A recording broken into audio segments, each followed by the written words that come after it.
करेंगे, सभी लोग सम्मान करेंगे। मैं बहन जी से आग्रह करूँगा कि वो सभा को संबोधित। भारतीय जनता पार्टी व अन्य पार्टियां जो अपने आप को क्षत्रियों की हिमायती समझती हैं, क्षत्रिय समाज की हिमायती समझती हैं, तो इस बार लोकसभा चुनाव में खासकर पश्चिमी यूपी में क्षत्रिय समाज की भारतीय जनता पार्टी और अन्य पार्टियों ने भी काफ़ी उपेक्षा की। लेकिन बहुजन समाज पार्टी एक ऐसी पार्टी है जिस पार्टी ने पश्चिमी यूपी में अन्य समाज के साथ साथ क्षत्रिय समाज को भी पूरा आदर सम्मान दिया है। टिकट बंटवारे के मामले में उनको उचित भागीदारी दी है। हमने पश्चिमी यूपी में आपके सहारनपुर मंडल से, मेरठ मंडल से हमने कई टिकट क्षत्रिय समाज को दिए। और आवाज नहीं आ रही है। जो गाजियाबाद लोकसभा की सीट है, आप लोगों को ये मालूम है कि यहाँ पर अपर कास्ट समाज में से क्षत्रिय समाज काफी बड़ी तादाद में है, लेकिन इस बार क्षत्रिय समाज की यहाँ उपेक्षा की गई है। भारतीय जनता पार्टी ने क्षत्रिय समाज को टिकट न देकर उनकी उपेक्षा की है, जिसको लेकर क्षत्रिय समाज में काफ़ी नाराजगी थी। पंचायतें हुई और पंचायतों में मुझे ये जानकारी मिली है, ये फैसला लिया गया कि जिस पार्टी ने हमारे समाज को भागीदारी दी है लोकसभा चुनाव में, ज़्यादा से ज़्यादा भागीदारी दी है, हमारा वोट उसी पार्टी को जाएगा। तो क्षत्रिय समाज हम आपके साथ हैं। पंचायतें हुई, उस पंचायतों के आधार पर तो मैं उनका आभार प्रकट करती हूँ कि उन्होंने इस चुनाव में अपने समाज के मान और सम्मान में उन्होंने सही फैसला लिया है। और हमने आपके गाजियाबाद लोकसभा की सीट से तो क्षत्रिय समाज से श्री नंद किशोर पुंडीर को हमने चुनाव के मैदान में उतारा। लेकिन इसका मतलब ये नहीं है कि आपके गाजियाबाद में पंजाबी समाज काफ़ी रहता है, सिख समाज काफ़ी रहता है, तो उनको ये नहीं लगना चाहिए कि हमने उनकी उपेक्षा की है, क्योंकि इनके टिकट से पहले हमने पंजाबी समाज के व्यक्ति का टिकट फाइनल किया था। लेकिन जब हमने आबादी के हिसाब से छानबीन की तो हमें ये मालूम हुआ कि गाजियाबाद की तुलना में तो लखीमपुर खीरी में, जो शाहजहाँपुर जिले से लगा हुआ है, लखीमपुर खीरी में पंजाबी सिख समाज का वोट काफ़ी ज़्यादा है। तो जिनको हमने इनसे पहले पंजाबी समाज का टिकट फाइनल किया था, उनको फिर हमने लखीमपुर खीरी से टिकट दिया। ये भी मैं पंजाबी समाज को, सिख समाज को ये बताना चाहती हूँ। और इतना ही नहीं, यहाँ पर अति पिछड़े वर्ग में तो गुर्जर समाज भी काफ़ी ज़्यादा है। तो गाजियाबाद से लगी हुई बागपत लोकसभा की सीट है, तो यहाँ से हमने परवीन बंसल को चुनाव के मैदान में उतारा है, तो जो गुर्जर समाज से ताल्लुक़ रखते हैं। वैसे हमने गुर्जर समाज को, चाहे यूपी में हमारी सरकार रही हो या पार्लियामेंट के चुनाव का मामला रहा हो, हमने गुर्जर समाज को भी हर स्तर पर उचित भागीदारी दी है, जिनको जिताने के लिए आप लोग पूरे जी जान से लगे हैं। जातिवादी, पूंजीवादी, संकीर्ण, सांप्रदायिक व द्वेषपूर्ण नीतियों एवं कार्य प्रणाली आदि से तथा इनकी कथनी व करनी में भी काफ़ी अंतर होने की वजह से अब ऐसा लगता है कि इस बार ये पार्टी भी केंद्र की सत्ता में आसानी से वापस आने वाली नहीं है। भारतीय जनता पार्टी भी केंद्र की सत्ता में आसानी से वापस आने वाली नहीं है, बशर्ते यदि ये चुनाव इस बार फ्री एंड फेयर होता है तथा आम चर्चा के मुताबिक वोटिंग मशीनों में भी कोई गड़बड़ी आदि नहीं की जाती है। और वैसे भी इस बार चुनाव में इनकी कोई भी पुरानी व नई चल रही नाटकबाजी, जुमलेबाजी व गारंटी आदि काम में आने वाली नहीं है, क्योंकि अब देश की जनता काफी हद तक इस बात को समझ चुकी है कि इनकी पार्टी ने अब तक देश के विशेषकर गरीबों, कमजोर तबकों, मध्यम वर्गीय एवं अन्य मेहनतकश लोगों को जो इन्हें अच्छे दिन दिखाने के असंख्य प्रलोभन भरे वायदे किए हैं तथा अनेकों हवाई व कागजी गारंटी आदि भी दी है, तो उनका जमीनी हकीकत में अभी तक इन्होंने लगभग 1/4 हिस्सा कार्य भी पूरा नहीं किया है, बल्कि इसके स्थान पर इनका ज्यादातर समय व ताकत भी यहाँ इनके अपने चहेते रहे बड़े बड़े पूंजीपतियों व धन्ना सेठों आदि को ही ज्यादा से ज्यादा माला माल व धनवान बनाने में तथा उन्हें हर स्तर पर छूट देने में व बचाने में ही लगी रही है, जिनके अधिकांश आर्थिक सहयोग से ही ये पार्टी व अन्य पार्टियां भी अपना संगठन चलाती हैं तथा चुनाव आदि भी लड़ाती हैं, जिसका काफी कुछ खुलासा बॉन्ड की आई रिपोर्ट से भी हो जाता है। इसके साथ ही अब ऐसा लगता है कि कांग्रेस पार्टी की तरह ही बीजेपी ने भी केंद्र की तमाम सरकारी जांच एजेंसियों का ज्यादातर राजनीतिकरण ही कर दिया है। इसके अलावा देश के किसान वर्ग भी वर्तमान बीजेपी की सरकार में शुरू से ही अपनी विभिन्न समस्याओं को लेकर काफी ज्यादा दुखी व परेशान रहे हैं और अभी भी हैं, जबकि यूपी में 4 बार हमारी पार्टी की रही सरकार ने इनके हितों का भी हर स्तर पर विशेष ध्यान रखा है। मैं अपने किसान भाइयों को ये कहना चाहती हूँ कि जब जब भी उत्तर प्रदेश में बीएसपी के नेतृत्व में सरकार बनी है, तो हमारी पार्टी की सरकार ने किसानों को खेती करने के लिए सस्ते दामों में तो समय से उनको पूरी सुविधाएं दी हैं और उनकी हर फसल का उन्हें उचित दाम दिया है। और आपके पश्चिमी यूपी में क्योंकि गन्ना काफी होता है, तो गन्ना किसानों को मालूम है कि उनके गन्ने का भी हमारी सरकार ने वर्तमान या पहले जो भी सरकारें रही हैं उनसे कई गुना ज्यादा दाम बढ़ाकर उनको दिया। इतना ही नहीं बल्कि केंद्र में पूर्व की रही कांग्रेसी सरकार की तरह ही वर्तमान भाजपा सरकार में भी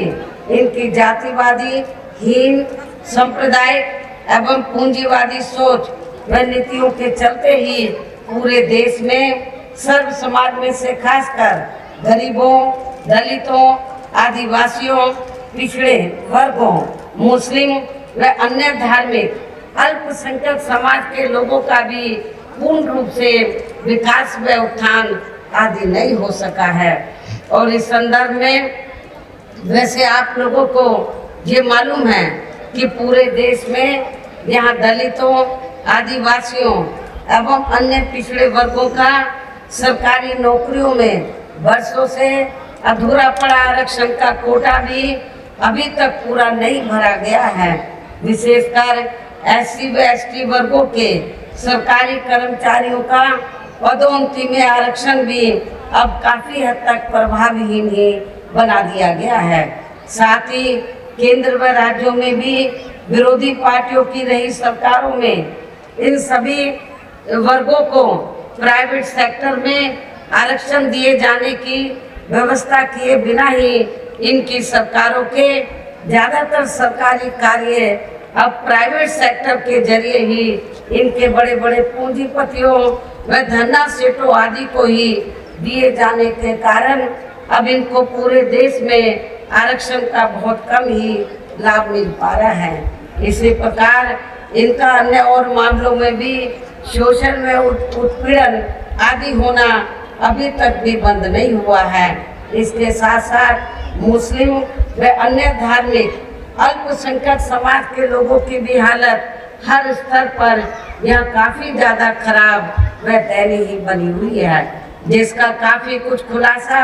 सत्तर कमेटी की रिपोर्ट में भी किया गया है। इतना ही नहीं बल्कि पिछले कुछ वर्षों से केंद्र व अधिकांश राज्यों में भी बीजेपी व आरएसएस की सरकारों के चलते हुए अब इनका विकास एवं उत्थान आदि होना भी काफी हद तक बंद सही हो गया है। आए दिन इन पर खासकर हिंदुत्व की आड़ में, धर्म की आड़ में हो रही जुल्म जाति भी यहाँ काफी ज्यादा चरम सीमा पर पहुंच चुकी है। इसके साथ साथ अपर कास्ट समाज में से विशेषकर गरीब लोगों की भी हालत हमें कोई खास अच्छी नजर नहीं आती है। इनकी गलत कृषि नीतियों के कारण किसान वर्ग भी आए दिन आंदोलित ही रहता है। साथ ही इनके गलत आर्थिक नीतियों की वजह से देश की अर्थव्यवस्था पर भी इसका काफी बुरा प्रभाव पड़ा है, जिससे यह विशेषकर छोटे एवं मध्यम वर्गीय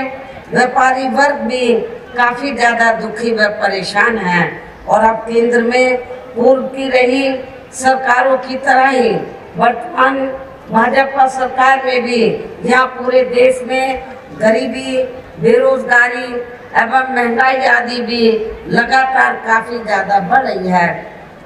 देश में हर स्तर पर फैला भ्रष्टाचार भी अभी तक खत्म नहीं हुआ है। साथ ही अपने देश की सीमाएं भी अभी तक पूरे तौर से सुरक्षित नहीं है। ये भी बड़ी चिंता की बात है। ऐसे में अब आप लोगों को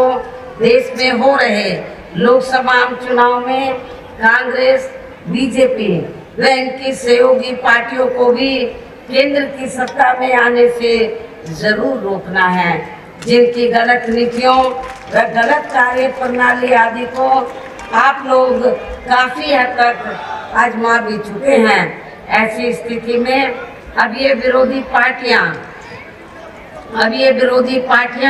इस चुनाव में भी किस्म किस्म के साम दाम दंड भेद आदि अनेकों हथकंडे इस्तेमाल करके केंद्र की सत्ता में आने की पूरी कोशिश में लगी हैं, जिनसे अपनी पार्टी के लोगों को हर स्तर पर काफी ज्यादा सावधान रहना है। और इस मामले में विरोधी पार्टियां अपने अपने पक्ष में हवा बनाने के लिए खासकर मीडिया, ओपिनियन पोल व सर्वे आदि का जो बड़े पैमाने पर इस्तेमाल कर रही हैं, तो उनसे भी अपनी पार्टी के लोगों को बिल्कुल भी गुमराह नहीं होना है। इसके साथ ही विरोधी पार्टियों के विभिन्न रूपों में जारी किए गए इनके हवाई व प्रलोभन भरे चुनावी घोषणा पत्रों एवं वायदों आदि के बहकावे में भी अपनी पार्टी के लोगों को कतई नहीं आना है, जिन्हें ये पार्टियां चुनाव खत्म होने के बाद ज़्यादातर अमल में नहीं लाती हैं। और अब जिन पर से देश की जनता का अधिकांश विश्वास ही उठ गया है, यही खास वजह है कि हमारी पार्टी किसी भी चुनाव में अपनी पार्टी का कोई भी चुनावी घोषणा पत्र आदि जारी नहीं करती है। वैसे भी हमारी पार्टी किसी भी मामले में कहने में बहुत कम बल्कि कार्य करके दिखाने में ही ज़्यादा विश्वास रखती है। और इस बात का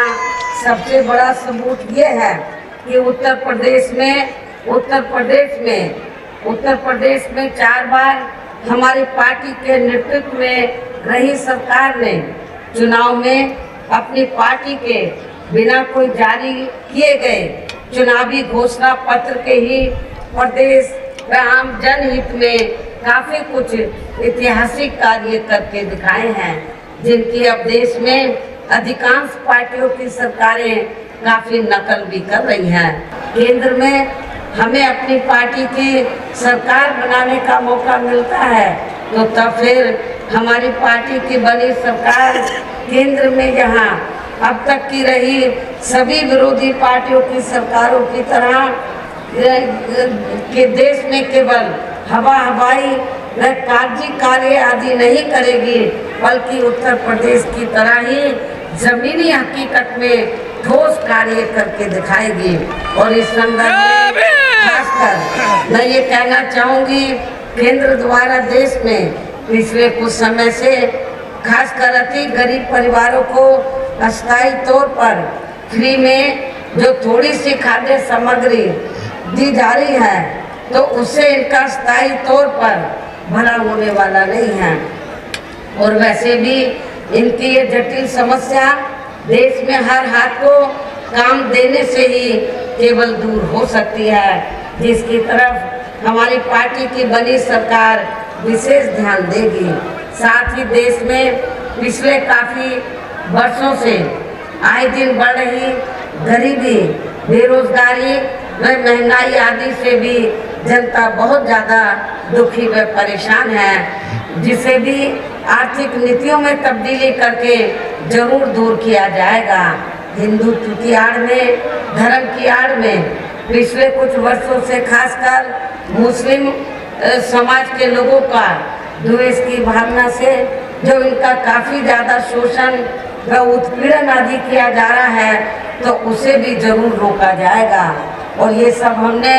अपने यूपी की बनी सरकार में करके भी दिखाया है। इसके अलावा हमने यूपी में सर्व समाज में से गरीब एवं बेरोजगार लोगों को बेरोजगारी भत्ता आदि न देकर उन्हें बड़ी तादाद में रोटी रोजी के साधन भी उपलब्ध कराए हैं, जो अभी ये कार्य भी अधिकांश ठंडे पड़े हैं, जिनको फिर सरकार बनने पर प्राथमिकता दी जाएगी। और ये सब हमने उत्तर प्रदेश में करके दिखाया है। कहने का तात्पर्य ये है कि देश में इस समय हो रहे लोकसभा चुनाव में विरोधी पार्टियों के जारी किए गए उनके हवाई व प्रलोभन भरे चुनावी घोषणा पत्रों आदि के बहकावे में अब यह खासकर देश के अति गरीबों, मजदूरों, बेरोजगारों एवं अन्य मेहनतकश लोगों को बिल्कुल भी नहीं आना है। और अब इन्हें ऐसी सभी विरोधी पार्टियों को